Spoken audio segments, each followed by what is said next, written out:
Glass skin, poreless face, perfect complexion और 40 की उम्र में 20 जैसा look. South Korean beauty standards आज दुनिया भर में फेमस है। के पॉप आइडल जैसी फ्लॉलेस स्किन, के ड्रामा एक्टर जैसी ग्लोइंग फेस, ये सब आज हर कोई पाना चाहता है। इंडिया में भी मिलियंस लोग के ड्रामास और के पॉप के दीवाने हैं। बीटीएस जैसे ग्रुप्स ने अपने यूनिक स्टाइल और अनरियल ब्यूटी स्टैंडर्ड से ग्लोबल क्रेज क्रिएट किया है। ये सब साउथ कोरिया की सॉफ्ट पावर को और भी ज्यादा स्ट्रॉन्ग बनाता है और सच में ये उनके लिए एक बहुत ही इंप्रेसिव अचीवमेंट है। लेकिन सवाल ये है कि क्या ये परफेक्शन नेचुरल है या फिर केयरफुली मैन्युफैक्चर्ड इल्यूजन, क्योंकि इस ग्लोइंग स्किन के पीछे छुपा है एक ऐसा प्रेशर जिसके बारे में कोई ओपनली बात नहीं करता। Depression, endless cosmetic procedures, toxic comparison culture और एक मल्टी-बिलियन डॉलर ब्यूटी इंडस्ट्री जो इनसिक्योरिटीज को प्रोडक्ट बना के बेच रही है। आज मैं आपको दिखाऊंगा साउथ कोरियन ब्यूटी इंडस्ट्री का वो साइड जो ग्लैमरस नहीं, अनकंफर्टेबल है, जो थोड़ा डिस्टर्बिंग भी हो सकता है। इस वीडियो में मैं आपको दिखाने वाला हूं कि साउथ कोरियन ब्यूटी स्टैंडर्ड्स असल में आज कितने एक्सट्रीम हो चुके हैं। हम बात करेंगे ब्यूटी इंडस्ट्री के डार्क साइड की, सर्जरीज, प्रेशर और इनसिक्योरिटीज के बिजनेस मॉडल की, और साथ ही समझेंगे कि इसका मेंटल हेल्थ पर क्या इम्पैक्ट पड़ रहा है और सबसे इम्पोर्टेंट बात, इंडियंस को इस ट्रेंड से क्या सीखना चाहिए। मगर आगे बढ़ने से पहले अगर आप इस चैनल पर नए हो तो सब्सक्राइब जरूर कर देना ताकि मैं आपके लिए ऐसी इंपॉर्टेंट और इंटरेस्टिंग वीडियोस लाता रहूं। तो चलिए इस वीडियो को शुरू करते हैं।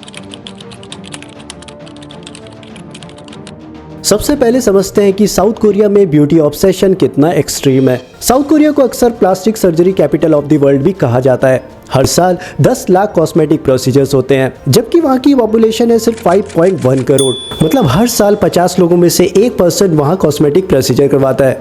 Per capita plastic surgery rate दुनिया में सबसे ज़्यादा यही है, यूएसए और ब्राजील से भी ज़्यादा। और सबसे शॉकिंग बात, हाई स्कूल ग्रेजुएशन पर प्लास्टिक सर्जरी गिफ्ट देना वहाँ बिल्कुल नॉर्मल है। 18 साल के होते ही डबल आईलिड सर्जरी या नोज जॉब गिफ्ट करना सोशली एक्सेप्टेड है। सोचो, इंडिया में अगर कोई 12th पास करे और पेरेंट्स उसे सर्जरी गिफ्ट करना चाहे तो कितना ज़्यादा स्ट्रेंज लगेगा, राइट? बट साउथ कोरिया में ये एक बहुत ही ज़्यादा आम बात है। अब ब्यूटी प्रोडक्ट्स की बात करते हैं। साउथ कोरिया की डोमेस्टिक ब्यूटी इंडस्ट्री की वर्थ करीब 13 बिलियन डॉलर है और एक्सपोर्ट अलग। एवरेज साउथ कोरियन अपनी इनकम का 10 to 15% ब्यूटी प्रोडक्ट्स पे ही स्पेंड कर देते हैं। इंडिया में ये नंबर 2% के आसपास है। अब एक एवरेज स्किन केयर रूटीन देखिए। मॉर्निंग में 5 to 7 स्टेप्स मिनिमम होते हैं, cleanser, toner essence, serum, moisturiser और सनस्क्रीन। रात को ये 10 to 12 स्टेप्स तक बढ़ जाते हैं। Double cleansing, exfoliation, sheet mask, eye cream और लिप मास्क। सुनकर लगता है ना कि ये लोग कितनी केयर करते हैं अपनी स्किन की, लेकिन रियलिटी में ये सिर्फ केयर नहीं है, ये प्रेशर है, ये एक्सपेक्टेशन है। क्योंकि साउथ कोरिया में ब्यूटी सिर्फ पर्सनल चॉइस नहीं होती, प्रोफेशनल रिक्वायरमेंट भी होती है। जॉब इंटरव्यूज में अपीयरेंस ओपनली जज होता है, वहाँ सीवी में फोटो मैंडेटरी होती है। अगर आप आइडियल लुक के हिसाब से फिट नहीं होते हो तो जॉब्स के चांसेस बहुत ही ज्यादा कम हो जाते हैं। सर्विस के मुताबिक 80% वीमेन और लगभग 50% मैन फील करते हैं कि अट्रैक्टिव दिखना उनके करियर सक्सेस के लिए बहुत ही ज्यादा जरूरी है। एयरलाइंस, हॉस्पिटैलिटी, मीडिया, कॉर्पोरेट, हर जगह लुक्स मैटर करते हैं। और सबसे डिस्टर्बिंग बात, अपीयरेंस बेस्ड डिस्क्रिमिनेशन को रोकने के लिए स्ट्रॉन्ग लीगल प्रोटेक्शन भी वहाँ नहीं है। अब बात करते हैं उस साइट की जो इंस्टाग्राम रील्स में आपको देखने को नहीं मिलेगा। साउथ कोरिया में कुछ केसेस रिपोर्ट हुए हैं जहां लोग 20-30 से ज्यादा कॉस्मेटिक सर्जरीज करा चुके हैं। बॉडी डिस्फॉर्मिया ऑर्डर यानी बीडीडी के केसेस वहां बढ़ते जा रहे हैं, जहां इंसान अपने अपीयरेंस को लेकर इतना ज्यादा ऑब्सेस्ड हो जाता है कि रियलिटी डिस्टॉर्टेड हो जाती है। कुछ लोगों ने ओपनली कन्फेस किया है कि सर्जरीज के बाद भी उन्हें सेटिस्फेक्शन नहीं मिलता, बस मिलती है तो नई इनसिक्योरिटी। ये एंडलेस साइकिल बन जाता है। इसमें कई कॉम्प्लिकेशंस भी होती है, जैसे इन्फेक्शन, नर्व डैमेज और स्कैरिंग। पर वहाँ की मीडिया सिर्फ परफेक्ट रिजल्ट ही दिखाती है। मेंटल हेल्थ का इम्पैक्ट तो और भी ज्यादा सीरियस है। Constant comparison, unrealistic expectation, anxiety और डिप्रेशन को ट्रिगर करते हैं। वहाँ लड़कियां 12-13 साल की एज से ही डाइटिंग शुरू कर देती हैं। V shape face, tiny waist और ग्लास स्किन जैसे स्टैंडर्ड्स नेचुरली सबके लिए पॉसिबल नहीं है। सोशल मीडिया प्रेशर और भी ज्यादा इंटेंस हो जाता है। वहाँ फिल्टर्ड फेस को देखकर लोग डाउट में आ जाते हैं और सोचते हैं कि आखिर मेरे में कमी क्या है। इस ऑब्सेशन का एक और डार्क साइड है, सबटल रेसिज्म और कलरिज्म। रिपोर्ट और ऑनलाइन इंसिडेंट में दिखाया गया है कि साउथ कोरिया में अफ्रीकन ओरिजिन या इंडियन सबकॉन्टिनेंट के लोगों को उनके स्किन टोन और फेशियल फीचर्स की वजह से बायस ट्रीटमेंट फेस करनी पड़ती है। ऐसी कई वीडियोस और पर्सनल एक्सपीरियंस इंटरनेट पर मिल जाती है जहां लोग ओपनली शेयर करते हैं कि उनके आइडियल लुक में फिट ना होने की वजह से उन्हें जज किया जाता है। और सिर्फ फॉरेनर्स ही नहीं, उनके अपने लोग भी इस प्रेशर का शिकार होते हैं। जो कोरियन सेट ब्यूटी स्टैंडर्ड्स में फिट नहीं बैठता, उन्हें भी स्कूल, वर्क प्लेस या सोशल सर्कल्स में डिस्क्रिमिनेशन और बुलिंग फेस करनी पड़ सकती है। के-पॉप इंडस्ट्री की ग्लैमरस इमेज भी एक इल्यूजन है। ट्रेनीज को बचपन से ही एक्सट्रीम ट्रेनिंग, लिमिटेड स्लीप और अपीयरेंस कंट्रोल के रूल्स फॉलो करने पड़ते हैं और पर्सनल फ्रीडम ऑलमोस्ट जीरो है। जब मेंटल ब्रेकडाउन होता है तो इंडस्ट्री ऑफन साइलेंस चूज करती है। के-पॉप इंडस्ट्री के इंटेंस ब्यूटी और परफॉर्मेंस प्रेशर को लेकर कई सीरियस कंट्रोवर्सीज रही है। जोंगयोन, सुली और गुहारा जैसे सेलिब्रिटीज ने इन्हीं सब रीजंस की वजह से सुसाइड कर लिया था। इनके केसेस में depression, online hate, cyber bullying, unrealistic industry expectation और कांस्टेंट पब्लिक प्रेशर जैसे फैक्टर्स डिस्कस किए गए। इन इंसिडेंट्स ने पूरे के-पॉप इंडस्ट्री को झटका दिया और मेंटल हेल्थ पर नेशनल लेवल पर कन्वर्सेशन शुरू हो गई। अब सबसे इंपॉर्टेंट क्वेश्चन पे आते हैं, ये ब्यूटी ऑब्सेशन शुरू कैसे हुई? 1990 और अर्ली 2000 में साउथ कोरियन गवर्नमेंट ने एक क्लियर स्ट्रेटेजी बनाई और इसी से हॉलीवुड वेव यानी कोरियन वेव को सिस्टमैटिकली पुश किया गया। के-पॉप, के ड्रामास और ब्यूटी ब्रांड्स को ग्लोबल मार्केट तक पहुंचाया गया।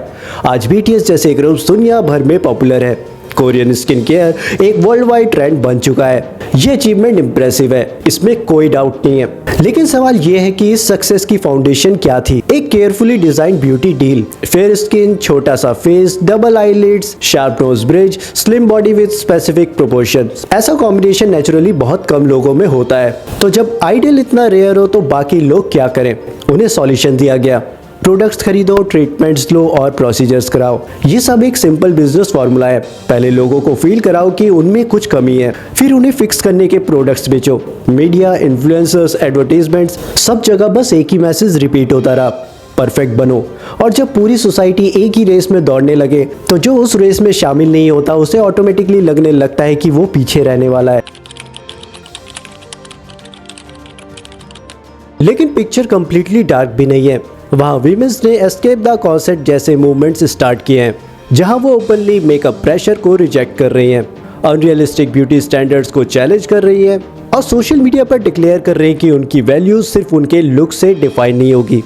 कुछ कंपनीज ने CV से फोटो रिक्वायरमेंट हटाना भी शुरू कर दिया है। मेंटल हेल्थ अवेयरनेस जैसे प्रोग्राम धीरे धीरे अब बढ़ रहे हैं। लोग ओपनली एंजाइटी, डिप्रेशन और अपीयरेंस प्रेशर पर बात करने लगे हैं। और इंटरेस्टिंग बात यह है कि कोरियन एंटरटेनमेंट इंडस्ट्री में भी इस इश्यूज पर कंटेंट बनने लगे हैं, जैसे ट्रू ब्यूटी, जो दिखाती है कि मेकअप के पीछे छुपी इनसिक्योरिटी क्या होती है। माई ID is Gangnam beauty plastic surgery के बाद भी सेल्फ एक्सेप्टेंस की एक स्ट्रगल को एक्सप्लोर करती है। 200 पाउंड्स ब्यूटी बॉडी इमेज और ट्रांसफॉर्मेशन के इमोशनल इम्पैक्ट को हाईलाइट करती है। ये शोज और फिल्म्स एक पॉजिटिव साइंस है और सोसाइटी के अंदर अवेयरनेस बढ़ रही है। लेकिन सच ये भी है कि मेन स्ट्रीम सिस्टम अभी भी लार्जली सेम है। चेंज स्लो है, क्योंकि जब एक पूरी इंडस्ट्री का प्रॉफिट इनसिक्योरिटीज पर बेस्ड हो तो ट्रांसफॉर्मेशन आसान नहीं होता। अब सबसे इम्पोर्टेंट, हम इंडियंस इससे क्या सीख सकते हैं? इंडिया में भी Korean skin care trend explode कर रहा है। यंग जनरेशन के ड्रामा और के-पॉप से इंस्पायर हो रहे हैं। देखिए, इंस्पिरेशन लेना गलत नहीं है, लेकिन उसे ब्लाइंडली कॉपी करना डेंजरस हो सकता है। लेसन सिंपल है, ब्यूटी को ऑब्सेशन मत बनाओ, कंपैरिजन कम करो, फिल्टर्स को रियलिटी मत समझो, अपनी डाइवर्सिटी को सेलिब्रेट करो। पेरेंट्स और टीचर्स भी बच्चों को ये मत सिखाएं कि फेयर या स्लिम होना सुपीरियर है। कॉन्फिडेंस बिल्ड करो, इनसिक्योरिटी नहीं। अपनी स्किन का ख्याल रखना एक अच्छी बात है, लेकिन जब सेल्फ केयर प्रेशर बन जाता है तब वह ऑब्सेशन बन जाता है। नेचुरल रहो, रियलिस्टिक रहो और अपने को चेंज करने के प्रेशर में मत जियो। और सबसे इंपॉर्टेंट है, अपनी मेंटल हेल्थ को अपने अपीयरेंस से ऊपर रखो। साउथ कोरिया की ब्यूटी इंडस्ट्री एक वार्निंग भी है और एक लेसन भी। जब सोसाइटी अपीयरेंस को ही सक्सेस का मेजर बना देती है तो प्रेशर टॉक्सिक हो जाता है और आपकी अपनी आइडेंटिटी कहीं लूज होने लगती है। हमें वही मिस्टेक रिपीट नहीं करनी। याद रखो, आपकी वैल्यू आपके सिमेट्री से नहीं, आपकी पर्सनैलिटी से डिफाइन होती है। असली खूबसूरती फ्लॉलेस नहीं है, असली खूबसूरती है आपकी अपनी स्किन में कंफर्टेबल होना। और शायद सवाल ये नहीं है कि दुनिया आपको कैसे देखती है, सवाल ये है कि आप खुद को कैसे देखते हो।